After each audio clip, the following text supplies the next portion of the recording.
first, it is time for US News with the Queen of American Showbiz royal and political reporting, Kinsey Schofield, live from Arizona in the US. Kinsey, you're at the Polo. Tell me more. That's right. I'm at the Scottsdale Polo Party in Scottsdale, Arizona, and I've got the Wales Polo team playing behind me. They're doing incredible. Ricky Cooper, captain of the Polo team, recently was talking to me about how King Charles is their current patron. They expect Prince William, this is breaking news, Prince William to become their patron. So they're pretty excited about that. But a lot of fun here. Mark, we're stealing all of the things from you guys. Polo, the way, your sharp dress, your handsomeness, we're just taking it from you. Well, listen, you're not taking any beauty from us because you've monopolized that. You look absolutely stunning, Kinsey. I love your dress. I love your hair. I love the hat. You look amazing. Let's talk about the really worrying story that you've unearthed. The idea that Harry's split from the royal family could be permanent. Tell me more.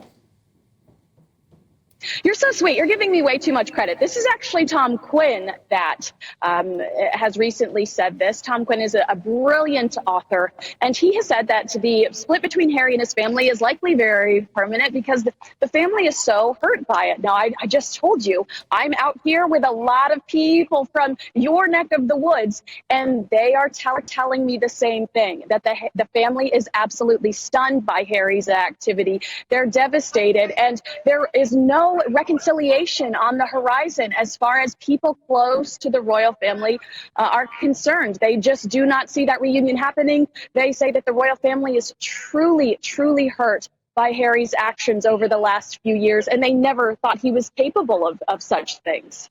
Well, I find it very sad, and I think you and I will agree. We've had our differences with Harry and Meghan and their behaviour, but I, and I'm sure you, would really like Harry to reunite with his family because blood is thicker than water, and I do hope this can be resolved. Tell me about Meghan Markle. She had her eye on some rather grand accommodation when she was living in this country.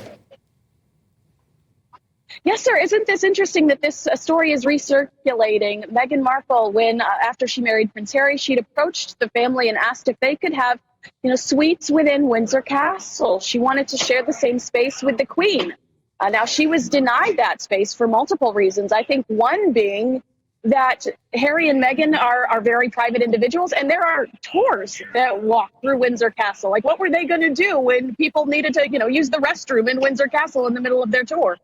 But here's my thing, Mark. I think that this was Meghan really kind of fixated on what the Princess of Wales, the Duchess of Cambridge at the time, Kate Middleton had. Meghan trying to have something of similar value. And I think that, Meghan was a princess that wanted a castle. And, she was denied. And I don't necessarily think that was the wrong decision. Well, she was quite cheeky, wasn't she? It reminds me of when she asked Joe Biden for a lift home back to America in Air Force One. She's clearly something of an opportunist, but good luck to her. Can we talk about the love affair that never ends? King Charles and Camilla in Kenya, genuine affection between the two of them, Kinsey. There is a great video, Mark, of Camilla hopping the king on his bottom, and it made me think of Prince William in that huge group of people saying, "Who just pinched my bottom?" Well, Mark, now we know the culprit. Perhaps he's a little paranoid because Camilla's got some frisky hands. But I love seeing the king and the queen affectionate. What we want is for these two to lean on each other, love each other, and together be a powerful a power couple, and to utilize each other's strengths for comfort. Definitely. You've got your reservations about Camilla and her history with Diana and Charles, but I'm sure that with me you wish the couple well. I guess it's water under the bridge now. Briefly, if you can, Kinsey, very sad news, the death of a true comedy legend, Matthew Perry. Do we know what happened to him at this stage? Mark, toxicology reports, we're waiting for those. It's going to take 4 to 6 weeks. And one of his friends recently came out and said he was so committed to his recovery. He was so committed to being sober that when they would go out to eat, he refused to even hold the alcohol beverage menu.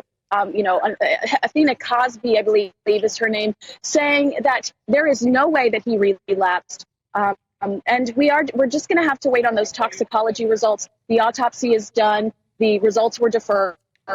And until we get the toxicology reports back, we don't necessarily have the answers that we're desperate for. I mean, we all love him, and we're curious to know what happened. Most definitely. Kinsey, you're even better on the road, live from the Polo in Arizona, and she's supporting the Wales' team, who I'm sure will go on to be victorious. You look fabulous. Stay gorgeous, and we'll see you in a week's time. Thank you. The brilliant Kinsey Schofield.